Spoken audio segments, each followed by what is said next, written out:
जुबान पर लोगों को एतराज होगा, सवाल होगा। आ भी गया तुम्हारी अजानों पर सवाल, तुम्हारी नमाजों पर। आज ये सारी चीजें जो है, अल्लाह के रसूल सल्लल्लाहु अलैहि वसल्लम ने इरशाद फरमाया, इस्बिरू फ़इन्नहु ला यअती अलैकुम ज़मानुन इल्लल्लज़ी बअदहु शर्रुम मिन्हु औ कमा क़ाल रसूलुल्लाह सल्लल्लाहु अलैहि वसल्लम। मेरे आका सल्लल्लाहु अलैहि वसल्लम फरमाते हैं, तुम सब्र करो इसलिए कि तुम पर आने वाला हर ज़माना पहले ज़माने से बुरा आएगा। हम जिस ज़माने से आप गुज़र रहे हैं, इसके बाद और आजमाइशें और आजमाइशें और आजमाइशें आने वाली हैं। और एक हदीस पाक में अल्लाह के रसूल सल्लल्लाहु अलैहि वसल्लम फरमाते हैं कि मोमिन एक फितने का मुकाबला कर रहा होगा और उससे निकल जाएगा। उस फितने को देखकर इतना घबराएगा और ये सोचेगा कि इसमें तो मेरी मौत हो जाएगी। फिर अल्लाह तबारक व तआला उस फितने से उसको निकालेगा, वो दूसरे में मुब्तला होगा या दूसरे का सामना कर रहा होगा और उसको ये लगेगा कि ये अब आने वाला जो फितना है पहले वाले से तो बहुत बड़ा है। इसी तरह से हर आने वाले ज़माने का फितना पिछले ज़माने से बढ़ कर के ही आएगा। आजमाइश, फितना जो है ये लफ्ज़ कुरान पाक में भी आया है और फितना का लफ्ज़ जो है आजमाइश और इम्तिहान को कहा जाता है मोमिन के लिए। कुरान पाक में अल्लाह ताला फरमाता है, यौम हुम अलन नारी युफ्तनून। कुरान पाक में अल्लाह फरमाता है, इन्नमा अमवालुकुम व औलादुकुम फितना। तुम्हारा माल, तुम्हारी औलाद फितना, फितना का मतलब आजमाइश है, तुम्हारा इम्तिहान है। इन्नल्लज़ीना फ़तनुल मुअमिनीन वल मुअमिनात। फितना का ये लफ्ज़ कुरान पाक में कई जगह पर आया। जो आयत मैंने खुतबे में पढ़ी वो भी, फ़लयहज़रिल्लज़ीना युख़ालिफ़ूना अन अम्रिही अन तुसीबहुम फितना औ युसीबहुम अज़ाबुन अलीम। अल्लाह फरमाता है, लोगों को चाहिए कि मेरे नबी के हुक्म की मुखालिफत करने से बचें, वरना वो फितनों में मुब्तला होंगे या दर्दनाक अजाब में गिरफ्तार होंगे। ये अल्लाह ताला की तरफ से पहले से तंबीह की गई है। हुजूर की मुखालिफत करोगे, नबी पाक सल्लल्लाहु ताला अलैहि वसल्लम की तालीमात को छोड़ोगे तो फितनों में मुब्तला होगे, बहुत सारी आजमाइशें आएंगी। आज जो हम फी ज़माना पूरी आजमाइशों में घिरे हुए हैं, क्या अपने गरेबान में झांक कर देखें कि हुजूर पाक सल्लल्लाहु अलैहि वसल्लम की तालीमात के मुखालिफ नहीं चल रही पूरी उम्मत। जिस उम्मत को खैर उम्मत का लक़ब कुरान ने दिया, या अच्छाइयों का हुक्म देती है, बुराइयों से रोकती है, वो कहाँ है तुम्हारा मनसब? क्या हर कोई वो जिम्मेदारी निभा रहा है? अच्छाइयों का हुक्म दे रहा है हर कोई, बुराइयों से रोक रहे हो हर कोई, डर रहा है हर कोई। ये सोचता है हमको क्या पड़ी है, कोई जा रहा है खड्डे में गिर रहा है तो हमको उससे क्या लेना देना। बुराइयों से रोकने का मिजाज उम्मत का ख़त्म होता चला गया। तुम खैर उम्मत हो, ये मनसब कभी तुमसे अलग नहीं हो सकता। और इल्म इस्लाम लाया है और आज इस्लाम के पैरोकार मुसलमान इल्म से दूर है। अखलाक इस्लाम ने दिया है पूरी दुनिया को, अखलाक इस्लाम ने दिया है। माँ और बहनों के दरमियान तमीज इस्लाम ने दिया, औरतों के हुकूक इस्लाम ने अता की। लेकिन ये सब बातें मैं इसलिए अर्ज कर रहा हूँ कि क्या मुसलमानों में अब भी वो इस्लाम है, या रसूल पाक सल्लल्लाहु ताला अलैहि वसल्लम की तालीमात को इतना पीछे डाल दिया। कभी कभार मैं सोचता हूँ, मेरे अजीजों, अपने दिल पर हाथ रख करके बताओ, जिस रसूल पाक से तुम जान से ज्यादा मोहब्बत करने की बात करते हो, उस रसूल की कितनी हदीसें तुम्हें याद हैं? दूसरों के डायलॉग्स तो याद हो जाते, गाने जुबान पर यूं ही आ जाते हैं। वो इसलिए नहीं कि तुम गाने रट्टा मार के याद करते हो, सुन सुन के ही याद होते हैं, चलते फिरते लग जाते हैं, याद होते हैं। किसी के डायलॉग्स बहुत ज्यादा इधर उधर वायरल होते हैं, वो याद हो जाते हैं। लेकिन मैं ये पूछना चाहता हूं कि ये सुन सुन करके जब दुनियावी नगमे याद हो जाते हैं तो अपनी आदत ऐसी क्यों नहीं डाली कि मेरे नबी के नगमे भी सुन सुन के याद हो जाए, हुजूर की बातें याद हो जाए। बात यही है कुल मिलाकर कि हम जिस आजमाइश के शिकार हो रहे हैं आज या होंगे, इन सब का असल सबब कुरान ने कहा है रसूल पाक सल्लल्लाहु तआला अलैहि वसल्लम के हुक्म की खिलाफ वर्जी। देखो हुजूर के हुक्म की खिलाफ वर्जी दो तरह का करता है आदमी। एक जानबूझ के करने वाला, वो काफिर है, वो कहता है कि मैं मानता ही नहीं, नाउजुबिल्लाह, वो काफिर है।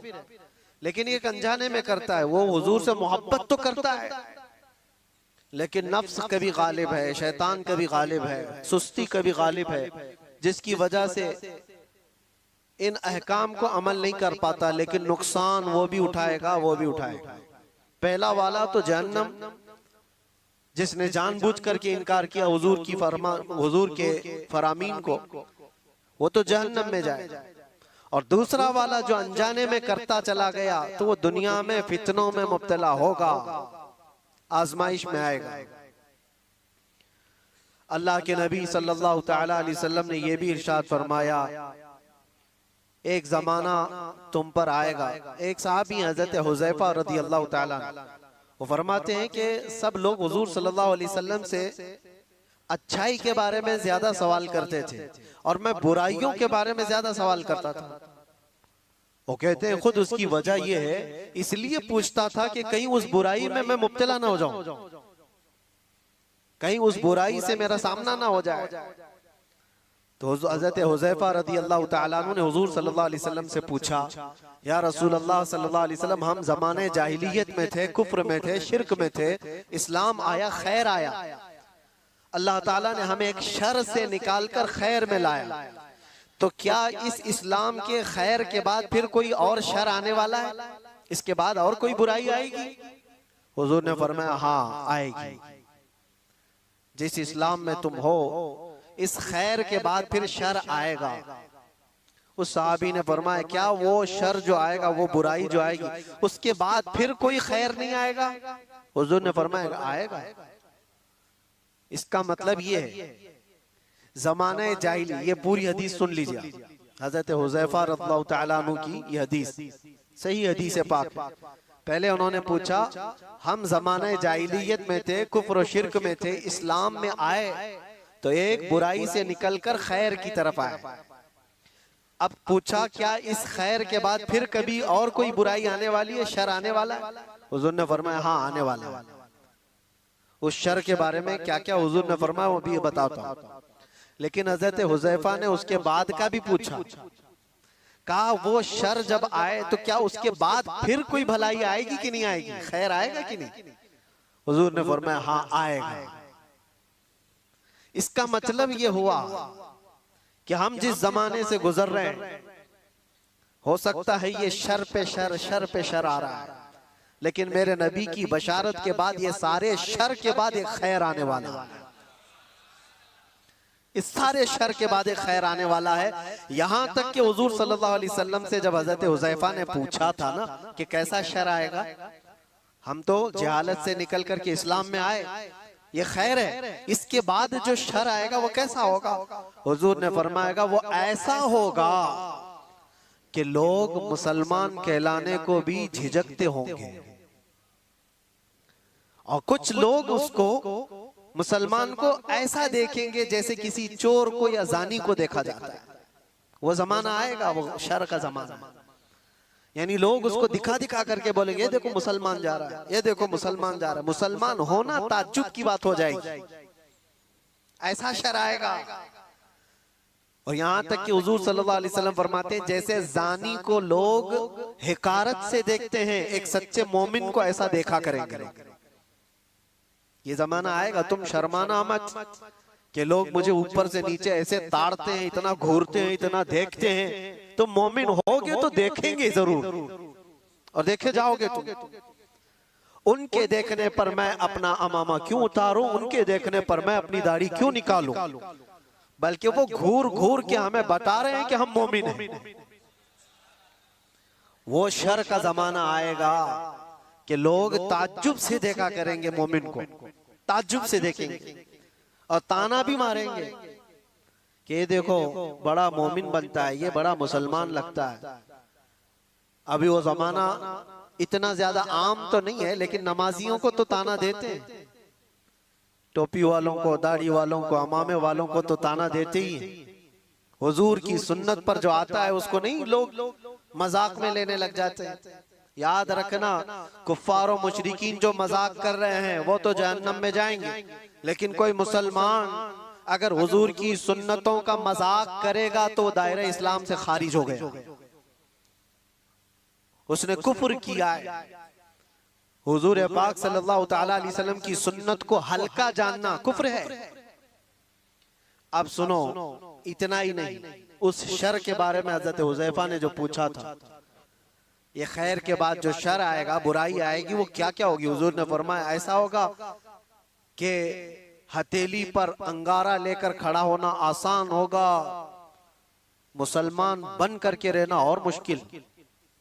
मफहूम हदीस बता रहा हूं, ईमान पर कायम रहना इतना मुश्किल हो जाएगा, हथेली पे जैसे अंगारा लेकर खड़ा होना मुश्किल है। ऐसा ही है आज। अमानत के साथ बरकरार रहना, नजरों की हिफाजत के साथ कायम रह जाना, हुजूर की सच्ची मोहब्बत, अकीदत और उनकी उल्फत के साथ इस जमाने में जी लेना अपने हथेली पे अंगारा रखने से कम नहीं है। ये कम नहीं है मेरे अजीजों, बड़ी आजमाइशें होती हैं। लोग नारे लगा करके समझते हैं कि आसान है। हाँ, शायर ने ये कहा था, ये शहादत गहे उल्फत में है कदम रखना। लोग आसान समझते हैं मुसलमान होना, कदम कदम पर शहादतें, कुर्बानियां हैं। अब सुनो एक और हदीस, यहां तक तुम परेशान हो चुके होंगे, इतने परेशान हो चुके होंगे कि कभी कब्रिस्तान की तरफ से गुजर रहे होंगे तो हुजूर फरमाते तुम कब्रों वालों को देख करके ये तमन्ना करोगे काश उसकी जगह मैं होता तो अच्छा होता, क्योंकि वो फितनों से बचकर चला गया, हमसे पहले चला गया, अब महफूज सोया है और हम रोजाना एक नए फितने का मुकाबला कर रहे हैं। ये कैफियत आएगी ईमान वालों पर। और इतना ही नहीं, और आगे अल्लाह के नबी सल्लल्लाहु तआला अलैहि वसल्लम फरमाते हैं मोमिनों पर जो शर का जमाना आएगा वो ऐसा होगा, ऐसा होगा कि पूरी दुनिया में कुरान के सिर्फ लफ्ज बाकी रह जाएंगे, कुरान नहीं रहेगा, लफ्ज बाकी रह जाएंगे। और मुसलमानों में नमाजों से दूरी, ये सारी चीजें आ जाएंगी, कुरान तक इनके बीच में नहीं रहेगा, कुरान के लफ्ज रह जाएंगे। का मतलब यही है कि कुरान तो मौजूद है लेकिन कितनों के पास है। पास में होने का मतलब ये नहीं है कि पुट्ठे वाला, पेपर वाला कुरान, वो तो गले में भी लटका करके घूमो, उससे क्या होना है। जब कुरान ना पढ़ना आता है, ना समझ आती है और ना अमल करना आता है, तो क्या ये आज हालत नहीं है। कुरान कितने के पास, कितने लोगों के पास। मुझे अजीब वो मज़हका लगता है, लोग कव्वालियों में तो झूमते हैं और कुरान की तिलावत होती है तो इन्हें कुछ नहीं असर होता। उनको तो लगता है कब खत्म हो रही है, किरात कितनी लंबी कर रहे हैं मौलाना साहब, नमाज में लंबी किरात हो रही है। कुरान अल्लाह का कलाम है, तुम्हें समझ में आ रहा होता तो तुमको पता ही नहीं चलता कि रकात कब हो रही है। इक्का दुक्का जिसको कुरान होता होगा। तो अल्लाह के नबी सल्लल्लाहु अलैहि वसल्लम ने फरमाया एक जमाना इन पर आएगा कि इनके पास कुरान ही नहीं होगा। तो सहाबा डर गए, इतना शर आएगा इनके पास। हुजूर ने यह भी फरमाया चरवाहे लोग होंगे, कम जात के लोग होंगे, लेकिन बड़ी बड़ी इमारतें बनाकर सजा रहे होंगे, सब घरों की ज़ेबो ज़ीनत में लगे होंगे, आराइश में लगे होंगे। आज ये तो देखने को मिलता है। बल्कि ये भी फरमाया मेरे आका सल्लल्लाहु अलैहि वसल्लम ने कि वो बड़े बड़े तख्तों पर बैठकर हुकूमत भी करेंगे, वो सब अलामात आज देखने को मिलती है। हर छोटा बड़ा, बड़े लोगों की बात तो अलग है, एक छोटा सा आदमी भी आज सब इस ज़ेबो जीनत में लगा हुआ है। मस्जिदें सजा दी जाएंगी और उसमें नमाजी नहीं रहेंगे। सब मस्जिदें मार्बल की हैं, सब मस्जिदों में कालीन है, तकरीबन मस्जिदों में एसी है, सब आरामदेह चीजें सब, लेकिन सजदा करने वालों के लिए मस्जिदें ढूंढ रही है नहीं है। ये वो जमाना आएगा, नबी पाक ने जब ये फरमाया तो सहाबा इकराम रिदवानुल्लाह ताला अलैहिम मजमाइन जो सवाल कर रहे थे, अब जाहिर सी बात है, अब मैंने इतनी अलामतें जो बताई, डर और खौफ लग रहा है कि नहीं लग रहा है? डर और खौफ है कि नहीं? क्या ऐसा जमाना आएगा कि लोग हमको मोमिन होने पर ताना देंगे? और इतना ही नहीं, हुजूर ने यह भी फरमाया कत्ले आम बढ़ जाएगा, हरज बढ़ेगा। लालच की बुनियाद पर 100 लोग होंगे तो 99 कत्ल हो जाएंगे, एक बच जाएगा। इतने ज्यादा कत्ले आम, मौतें ज्यादा होने लग जाएंगी। अब ये सब था जो शर का जमाना है। तो हजरत हुज़ैफा ने फरमाया या रसूल अल्लाह सल्लल्लाहु अलैहि वसल्लम, उस शर के बाद कोई खैर आएगा कि नहीं आएगा? हुजूर ने फरमाया हाँ आएगा, जब पूरी दुनिया में इस तरह का जुल्म आम हो जाएगा, अल्लाह इमाम मेहदी को पैदा फरमाएगा। ये खैर का जमाना होगा, ये खैर का जमाना होगा। हुजूर अकरम सल्लल्लाहु अलैहि वसल्लम फरमाते हैं फिर मेहदी को अल्लाह पैदा फरमाएगा और मेहदी पूरी उम्मत को जमा करेगा और पूरी दुनिया में सिर्फ एक कलमा गूंजेगा, ला इलाहा इल्लल्लाह मुहम्मदुर रसूलुल्लाह सल्लल्लाहु अलैहि वसल्लम। ये हदीस पाक मैंने पूरी सुनाई जो हजरत हुज़ैफा रदियल्लाहु ताला अन्हु से मरवी है। उस शर के बाद एक खैर आने वाला है, लेकिन उस खैर के आने तक हमें इंतजार तो है। यहां तक के लोग भूल चुके होंगे दीन को। नबी पाक सल्लल्लाहु ताला अलैहि वसल्लम ने इमाम मेहदी के ज़हूर से पहले जो चीजें हैं उसके लिए इरशाद फरमाया कि लोग दीन पूरा भूल चुके होंगे, कुरान इनके बीच में नहीं होगा, तब इमाम मेहदी आएंगे। दुआ तो हम ये करते ही हैं कि अल्लाह ताला इमाम मेहदी का जमाना अता फरमाए। हर एक की ख्वाहिश है जो इमाम मेहदी का ज़हूर और तज़किरा सुनता है, वो एक परचम तले पूरी दुनिया जमा होगी, वो दौर कैसा होगा। उस चीज के लिए तमन्ना तो सब करते हैं, लेकिन दुआ ये भी करो उस दौर के पहुंचने तक। ये जो शर का जमाना, ये जो फितनों का जमाना है, अल्लाह इसमें सब्र और इस्तिकामत अता फरमाए। जो इसमें से बचकर निकला वो ईमान वाला है। अजीजा ने गिराम वकार, आज के हालात में और हुजूर अकरम सल्लल्लाहु अलैहि वसल्लम ने यह भी फरमाया ला तक़ूमुस्साअतु हत्ता यख़रुज 30 दज्जालून 30 कज़्ज़ाबन, यानी हुजूर फरमाते 30 के करीब दज्जाल आएंगे। वो जो काना दज्जाल है वो बाद में आने वाला है, वो हदीस वहीं तक खत्म नहीं हुई। हजरत हुज़ैफा की जो हदीस है, फिर से शुरू से मैं आपको बता, उन्होंने कहा हम कुफ्र में थे, जिहालत में थे, अल्लाह ताला ने इनाम फरमाया और हम खैर में आए, इस्लाम में आए। तो या रसूल अल्लाह इस खैर के बाद कोई शर है? हुजूर ने फरमाया हाँ उस शर आएगा, मैंने बताया शर। फिर इमाम